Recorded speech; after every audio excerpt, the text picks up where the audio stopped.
quel type de carton utiliser suivant quelle utilisation? Il faut savoir qu'il y a plusieurs sortes de cartons. Moi, depuis le temps que je recherche du carton pour mes meubles, j'en ai vu plein de sortes différentes. Et à chaque fois, en fait, en fonction de l'utilisation qu'on va en faire, eh bien, il y aura des cartons qui seront plus adaptés que d'autres. Ça, c'est avec l'expérience qu'on finit par s'en rendre compte. Par exemple, moi, pour une petite étagère comme mon vide-poche que j'ai fait dans l'entrée, eh bien, j'utilise du carton assez simple, pas trop difficile à couper, parce qu'en fait, comme c'est une petite étagère dans laquelle je vais mettre des choses qui vont être assez légères dedans, j'aurais pas besoin d'utiliser un carton ultra épais, comme par exemple un meuble dans lequel je vais faire une bibliothèque, où je vais mettre de la vaisselle dedans, parce que là il faudrait que ce soit beaucoup plus solide. Donc moi j'essaye à chaque fois d'utiliser au mieux le carton que j'ai. Bon, évidemment, quand on n'a pas le choix, on prend ce qu'on a et on se débrouille en fonction de ce qu'il y a. Si on a le choix, on peut se dire, tiens, tel carton, je vais le garder pour telle chose et tel carton, je vais l'utiliser pour une autre chose. Alors, généralement, le carton le plus commun que vous allez trouver dans les rues, ça va être du carton uni, double ou triple cannure. Il faut savoir que le carton unicannure, parfois, il peut être assez solide si on l'utilise bien.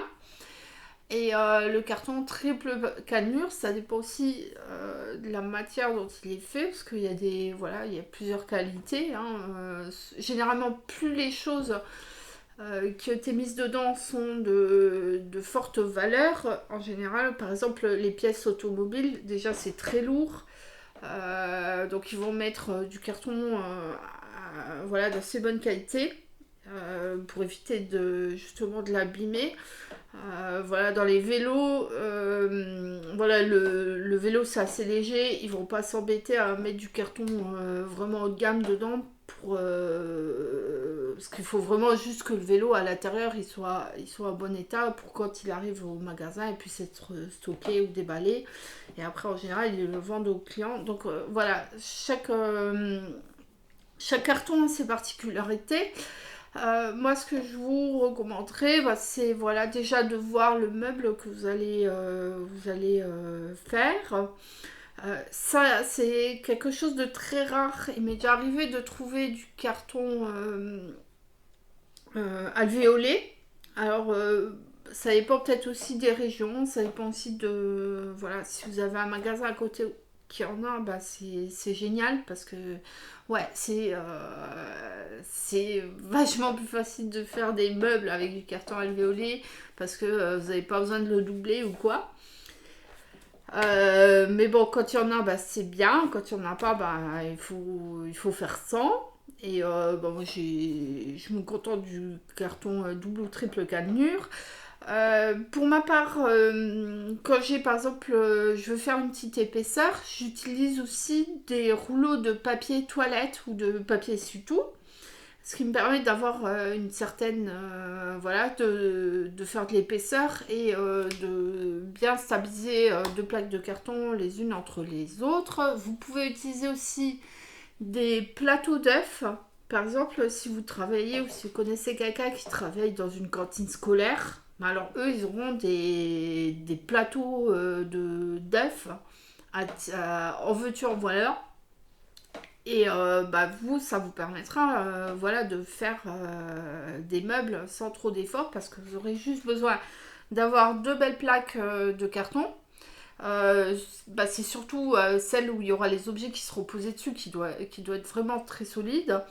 Et celle d'en dessous, c'est ce qui viendra par en dessous. Donc, c'est même pas obligé d'avoir de la belle qualité parce que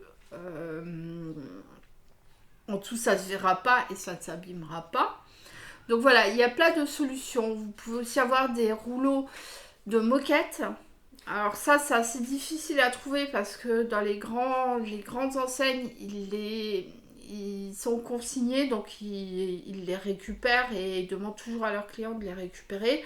Parfois, sur la route, vous allez en trouver chez les gens. Dans ce cas-là, vous pouvez en demander. Parfois, chez les poseurs de moquettes, voilà, les petits artisans, eux, ils peuvent vous en donner. Moi, j'avais eu un moment besoin d'un gros rouleau de moquette.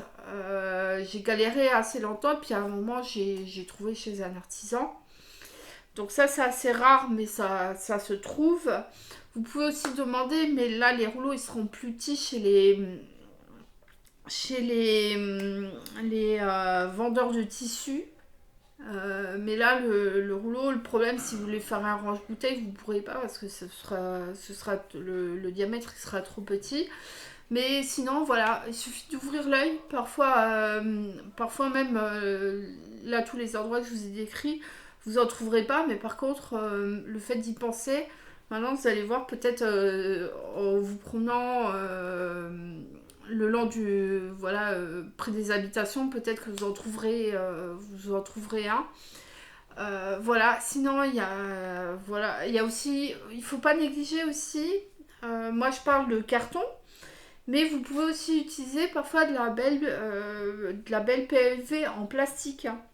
C'est aussi un matériau qui peut être sympa. Parfois aussi vous pouvez trouver des plateaux en contreplaqué de l'isorel. Donc il y a le carton et puis il y a aussi d'autres produits. À partir du moment où vous êtes en train de chercher quelque chose, vous trouvez quelque chose de joli, n'hésitez pas à le prendre. Peut-être que pour le chantier que vous allez faire, vous n'en aurez pas besoin, mais par la suite, vous pourrez en retrouver. J'ai aussi souvent trouvé des palettes. Maintenant, avant, ils faisaient toujours les palettes en bois, mais il existe aussi des palettes en carton. Moi, ce que j'aime bien, c'est que le carton dessus, il est super costaud.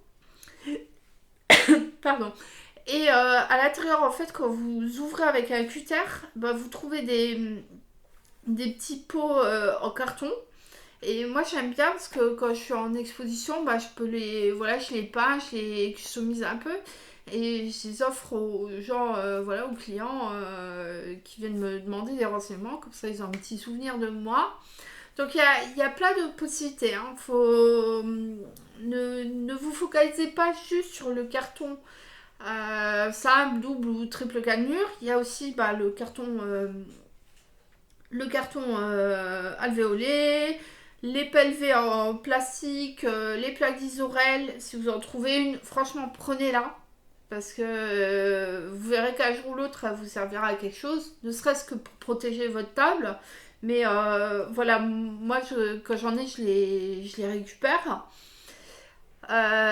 Tout ce qui peut faire aussi, vous avez aussi des cartons, des équerres en carton. Alors, moi, quand j'en trouve, j'en prends toujours, j'en ai toujours 2-3 à la maison. Ça peut toujours servir à un moment ou à un autre, à solidifier un meuble ou autre. Par exemple, pour mon kangou, moi, je savais pas comment faire un sommier. Et ça m'enquiquinait vraiment de mettre 40 ou 50 euros dans un sommier. Ou acheter des lattes en bois et tout chez Brico Dépôt, je trouvais ça cher. Je suis passée devant un magasin un chocolatier. Ils avaient une super belle palette en plastique. Donc j'ai découpé ce qui m'intéressait dedans. Et j'ai pu me faire un sommier en plastique pour mon kangou. Donc voilà, il faut toujours ouvrir un maximum le champ des possibilités. Et puis essayer de voir, peut-être des fois vous allez trouver ou bien comment ça s'appelle, le plastique transparent là, vous pouvez aussi parfois trouver du plexiglas. Ça peut faire quelque chose de joli pour une étagère fermée. Et puis voilà, ça protégera aussi de la poussière. Il y a énormément de choses qu'on peut récupérer. Il y a le carton, il y a le plastique, il y a le bois, il y a le plexiglas, parfois il y a du métal. Il y a toujours des belles choses à récupérer sur les trottoirs. Donc n'hésitez pas à laisser libre champ à votre créativité. Et voilà, au pire, si vous ramassez, essayez de ramasser les choses les plus intéressantes pour faire les meubles. C'est-à-dire les choses propres, jolies, en bon état. Et voilà, n'hésitez pas à prendre des choses qui pour l'instant ne vous servent pas mais qui pourraient vous servir par la suite. Et voilà, et puis laissez libre choix à votre créativité.